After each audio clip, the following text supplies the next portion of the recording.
Entrevista de Roger Machado após o empate do Internacional sobre o Palmeiras em 1-1. Olha o que Roger falou. Então, o que me preocupa é achar soluções táticas, estratégicas para passar por esse período. Né? A questão emocional ela só vai ter um revés positivo, evidentemente, com os resultados. E hoje, se a gente pensar na questão emocional, talvez ela tenha pesado os últimos 5 minutos depois do gol.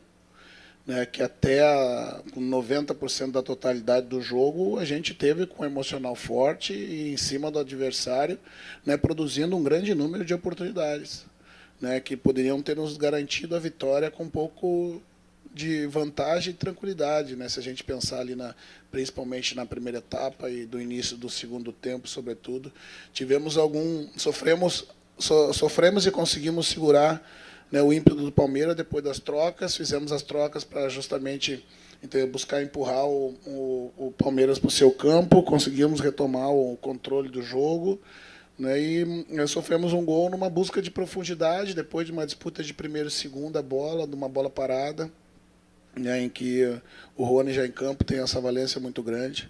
Talvez nos faltou ali proteger a profundidade, né, um jogador que busca muito isso. Né, a questão mental, emocional, ela acaba invadindo esse espaço por consequência do mau momento. Né? Ninguém que vive um bom momento se preocupa com as questões emocionais. Né? E a gente sabia que hoje ia ser um jogo difícil, né? E o que mais é frustrante, como você iniciou a pergunta, é justamente a gente ter 95% do jogo controlado a nosso favor e o mesmo otimismo que nos deu, né, e expectativa de bom jogo para hoje, do jogo do Bahia, tendo empatado nos últimos minutos, esse ano nos tirou um pouco da atmosfera positiva que a gente sabe que a vitória nos traria. Roger, tu disseste bem ali, o Inter jogou muito tempo, criou as principais jogadas, mas o Inter perde muito gol, deixa de matar o jogo, poderia ter matado. E tu recuou muito, não acho que recuou muito o time no segundo tempo, que o Inter praticamente deu todo o campo Palmeiras. Não, eu não recuei o time, foi o ímpeto do adversário que nos empurrou para dentro do campo e aí sim, a gente não conectou 3, 4 ou 5 bons contra-ataques com escolhas que poderiam ter sido melhor para definir a partida. Né? Não foi um recuo estratégico, tanto que eu optei por não colocar um jogador mais de contenção no campo, né? Justamente para não passar essa sinalização, e entendia que não era essa a melhor opção a se fazer. A ideia foi justamente dar velocidade pelos lados, colocando jogadores mais descansados. As trocas que acabaram acontecendo do meio para trás foi muito mais pelo desgaste da exigência daqueles jogadores. Né? Então, o adversário, no ímpeto de recuperar o placar adverso, né, buscou as trocas para produzir mais, e aí sim, né, nas vezes que mudou a característica do jogo, que nós passamos, né, a contra-atacar algumas das nossas escolhas, né, de último terço, né, de melhor passe, né, de boa conexão com o Valência, que estava se esforçando, buscando muitas profundidades, não aconteceram como deveria, e a gente, antes do último terço, às vezes devolvia a bola para o adversário. Né, e isso fez com que a gente sofresse um pouco mais. Né, mas isso aconteceu em função do jogo, não foi uma estratégia de retroceder o time para trás. Roger aqui, boa noite.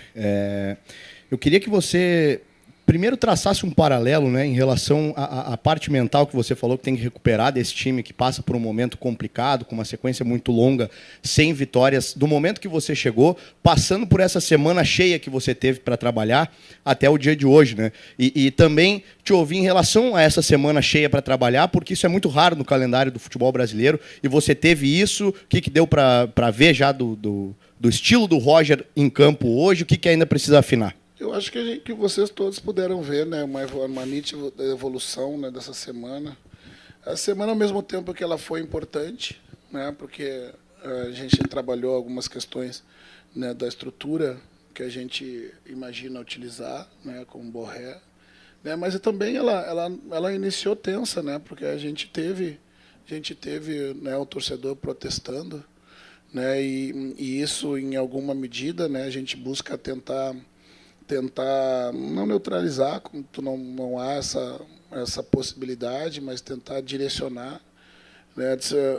Os treinos que eu abri para vocês, né? Uma das motivações foi justamente para que, ao mostrar o ambiente do trabalho e mostrar que os atletas trabalham para caramba, né? E que por vezes se imagina que o mau momento sejam porque os atletas ou estão de corpo mole ou os falta vergonha na cara, como por vezes eu já ouvi, né? Ou falta gana da vitória, né? Então, das motivações de abrir o treino foi também para que vocês fossem testemunhas de que os atletas trabalham muito para reverter esse resultado.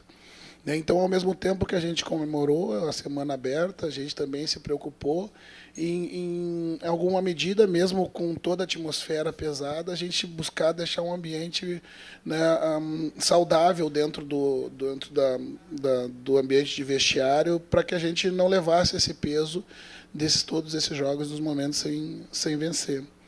Nós todos somos responsáveis por ele, nós todos estamos buscando alternativa, né? A janela aí está aberta, né? A gente sabe que já houve saída de jogadores, a gente está buscando qualificar o elenco, né? Trazendo atletas que possam nos ajudar nesse momento, né? E agora nós teremos uma outra semana. O ideal seria uma atmosfera positiva com a vitória, né? Mas a gente precisa saber lidar com esse momento que ele é real, né? E buscar trabalhar cada vez mais. Roger, boa noite. Aqui. Boa noite. Uma coisa que tem chamado a atenção no seu trabalho no começo é o olho que você tem tendo com a categoria de base. Lá em Salvador você optou pelo Luca Drummond, né, quando tirou o Valência e não pelo Alário. Hoje o Luca entra na vaga do Borré, relacionou com jogadores também. Queria que você comentasse um pouquinho sobre isso. E se você já conta, né, para o jogo contra o Atlético Paranaense no fim de semana com Wanderson, Fernando e Thiago Maia. Wanderson, Fernando e Thiago Maia. Eu acho que o mais próximo, o Wanderson teve um outro problema durante a semana, né? Não sei ainda precisar, né, quanto tempo ele vai permanecer afastado, né? O Thiago Maia talvez seja o mais próximo, está no final do processo, essa semana deve se integrar, e o Fernando ainda demanda algum cuidado, né? Não vou ter a disposição para esse primeiro momento, principalmente para o próximo jogo.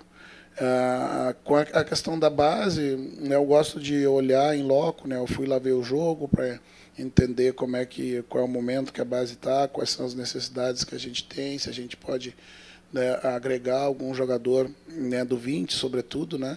E mesmo, né, a gente agregou, já tinha um jogador do 17 no profissional, quebrando algumas etapas, né? A utilização do Gabriel, né, já foi algo, né, em função dele já estar sendo, né, preparado para esse momento. Acho que ele sentiu muito pouco, né, o peso de atuar, acho que atua muito bem. É um cuidado que eu tenho, mas eu também tenho um cuidado com o atleta, né, porque eu sei como é que é a atmosfera do torcedor, ele deseja ver o jovem em campo, mas também, né, a pressão pode acabar com que esses jogadores tenham mais dificuldade de sobressair, né. O Ricardo teve junto com a gente no banco, é um talento que a gente vai buscar observar melhor para saber onde a gente pode evoluir, né? Os jogadores, os jovens, eles são importantes para a gente nesse momento, traz um frescor da juventude, né? Mas eles vão precisar dos jogadores mais velhos para ser o suporte, o guarda-chuva deles nesses momentos, justamente que as vitórias não vêm, as cobranças também, e eles também serão cobrados, né? E é preciso a gente dar esse suporte a eles. Da entrevista coletiva de Roger Machado após o empate do Internacional com o Palmeiras em 1-1.